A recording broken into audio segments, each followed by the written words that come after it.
आणि आम्ही चर्चेतून मार्ग काढू असं सांगितलंय. काही तसे पावले उचलले गेलेत किंवा तसं काही तुम्हाला निरोप आलाय? 1 वर्ष 6 महिने या काळात शिंदे साहेबांनी 58 लाख नोंदी शोधल्या. परंतु मी सरकारवरती, फडणवीस साहेबांवरती विश्वास ठेवलाय. 29 ऑगस्ट 2025 ते 29 ऑगस्ट 2026 पर्यंत 1 वर्षाच्या काळात एक शब्दानेही फडणवीस साहेबाला आपण दुखवला की करतील. आपण समाजासाठी त्यांच्यावरती विश्वास ठेवला पाहिजे. समाजाचे लेकर आपल्यासाठी महत्वाचे. एकही नोंद शिंदे समितीने या वर्षाच्या काळात शोधली नाही. एकही. 1 वर्ष 6 महिन्याच्या काळात एकनाथ शिंदे साहेबांनी 58 लाख नोंदी शोधल्या.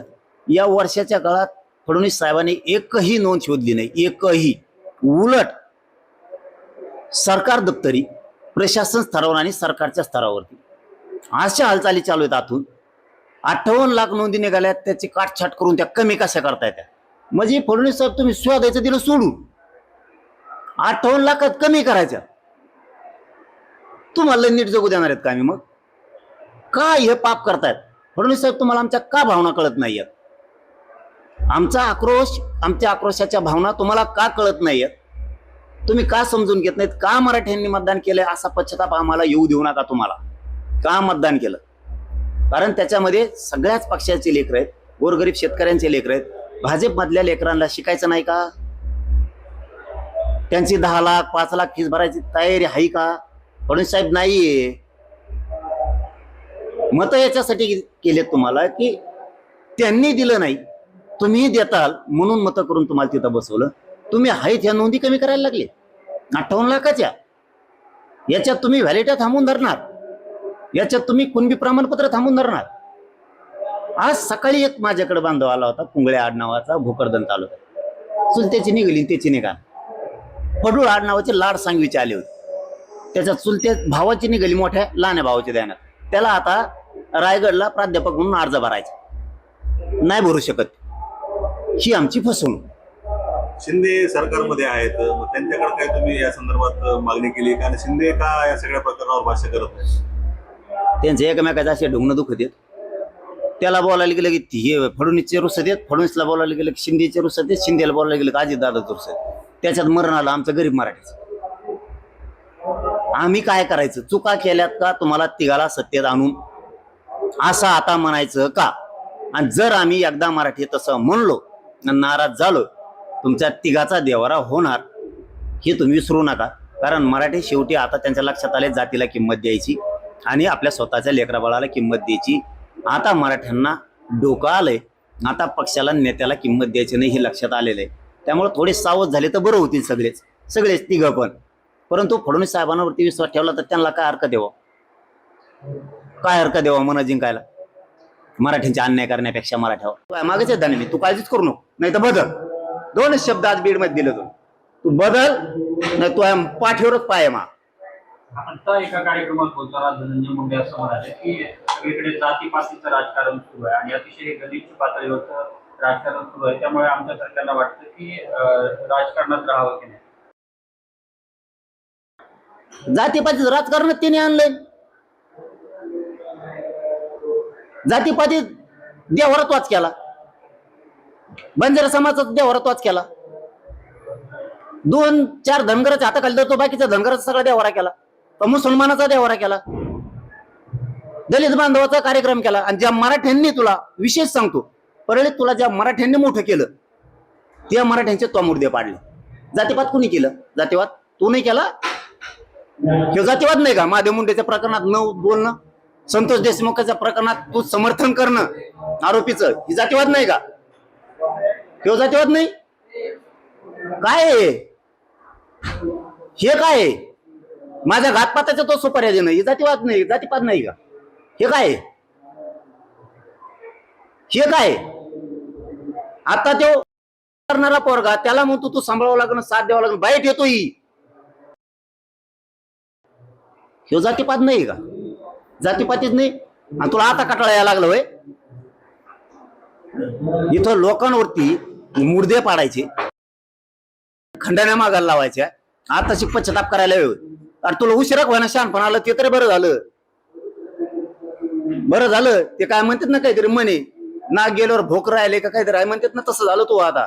बरं झालं पण उशिरा व्हाय ना, आम्हाला काय अडचण नाही. तो उशिरा जरी सुधारला तरी काय अडचण नाही आम्हाला. पण मराठ्याच्या नादी लागू नको भाऊ, आणि इथून पुढं गुन्हेगारी करणाऱ्याला साथ देऊ नकोस. तुझ्या थोड्या लाभार्थी टोळीमुळं अख्खा दुरावा झालाय मराठा समाजात आणि वंजारी समाजात. फक्त तो यामुळे झालेला आहे. पुढं शहाणा होय, आणि तुझं बहिणीला सुद्धा भोगावं लागतंय, ध्यानात ठेव, फक्त तुझ्यामुळं. आणि आपल्या सर्वच क्षेत्रातलं काही दिवसांपूर्वी वजन कमी झालं होतं, मात्र आता येणारा काळ आपला आणि बीजेपी याकडे तुम्ही कसं बघता? जेव्हा काळ होता तेव्हा नीट खाता नाही आलं. केलं सगळ्या जातींनी मोठं मराठ्यासहित स्वतः टोळीनं वरबडून खाल्लं. ना ओबीसी मोठा होऊन दिला, ना मराठा मोठा होऊ दिला. मारामारीत वेळ जास्त घातला. एक काळ असा होता, आता तुम्ही प्रश्न काढला म्हणून मला बोलायचंच नव्हतं त्याच्यावर. एक काळ असा होता, ते विरोधी पक्ष नेता होता बघा, तेव्हा ते असं आरडायचं, लोकांच्या मनामनात जाऊन बसलं होतं ते, की ह्यो जातीवादी माणूस वाटत नाही, ह्यो गोरगरीब सगळ्या जातीसाठी लढणार आहे. पण ज्यावेळेस याला मराठ्यांनी आणि सगळ्यांनी मिळून निवडून दिलं ना, त्याविषयीची नियत खराब झाली आणि टोळीच्या माग सगळी यांनी मंत्र्याची ताकद उभा केली. आणि मग ते करायला लागले, मग मागा लागले खंडाण्या. आधीच त्याचा जो लोकांचा बघण्याचा दृष्टिकोन होता ना, त्याच्यातली पोटतिडकी लोकांच्या लक्षात आली. आता उपरती येऊन काय उपयोग आहे का? सगळी लाज गेल्यावर. आता जर तू म्हणत असेल मला याचा कटाळा आला, मला पश्चातापच आला, मला अमकच झालं, आता मग वजनच कमी झालं, मग अमकच झालं, तो या हाताने तो वाटोळ करून घेतलंय सगळं. आणखीन तरी तुला सांगतो, तू शहाणा होय, तू मराठीच्या नादी लागू नको. आणखीन बी तो हातून वेळ गेलेली. तू जितका मराठीच्या नादी लागशील तितका तू राजकारणातून संपणार आहे कायमचा. आणि एकही पक्ष तुला जवळ नाही करणार, एक पण, ना भाजप, ना अजितदादा, ना शिंदे साहेब, कोणीही तुला जवळ करणार नाही. तो पुढे एकच पर्याय, इथून पुढे मराठ्यांच्या काड्या करायच्या बंद करायच्या, गुंडाच्या मागे उभा राहायचं बंद करून टाकायचं. ते म्हणाले येणारा काळ आपला आहे, यावरून आता पुन्हा मंत्रिपद मिळण्याची चर्चा सुरू आहे. मध्ये जायचा काळ आहे आता. आता नुसतं काळ यायचं असलं, तुला सांगितलं ना, तुला पूर्ण बदलावं लागणार आहे. तू जे टोळीला साथ देतो ना, चूक करणाऱ्याला तो स्वतः गुतवला पाहिजे. खंडणी मागणारा तो सगळ्यांना तो स्वतः गुतवला पाहिजे. तो पाठराखण नाही केली पाहिजे. तू मराठ्यांनी मोठं केलंय तुला, तो काळ तू आठवून बघ. तुला ज्यावेळेस कोणीच साथ देत नव्हतं त्यावेळेस मराठ्यांनी साथ दिली तुला. आज तू काय काड्या करतो माझ्यासारख्यावर?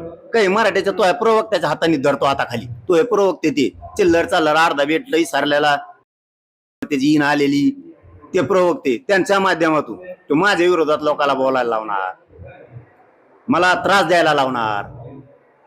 ते काम बंद कर ना, ते काम बंद कर. तो कोणचा नेता होता, केवढा होता, पुढं सुपाऱ्या देणे, हे धंदे नाही तोय. तू सामाजिक न्यायाच्या मंत्रालयात काम केलेला माणूस आहेस. तुला सामाजिक न्याय या शब्दाचा तरी अर्थ कळायला पाहिजे होता. आपण सामाजिक न्याय करतोय की ज्यांच्या माध्यमातून आपण मोठे झालो त्यांचेच मुर्दे पाडायला लागलो. दुसरीकडे मंत्री पंकजा मुंडे असं म्हणाले की आता कधी कधी वाटतं राजकारणातून रिटायर होईल. मग तर हे सगळ्या दुनियेत धुमाकूळ घालीत. वारसाच मोडा. मग त्यांनी आधी दिलेला त्रास ध्यानात ठेवा. मी हमेशा मीडियात सांगतो, ते कमीत कमी फक्त अहंकारी, याच्यासारखी खालच्या दर्जाची नाही. सगळा समाज मोडून टाकीन त्यांचा. त्यांनी जर कटळा आला म्हणून जर बाजूला गेलं ना, सगळा समाज मोडून टाकी. सगळ्या टोळ्या होत्या, अख्ख्या टोळ्या, नुसत्या मारामारी. आणि इथून पुढे मारामारी मराठ्या संघ करायची नाही, हे ध्यानात ठेवी. इथं पाठ्य मी आहे, तुला सुद्धा मध्ये घालीन, सोडणार नाही. आता 2दा-3दा वाचलंय तुला. तू मस्साजोगच्या प्रकरणात वाचलेला आहे, आमच्याच लोकांनी वाचलेलं आहे तुला.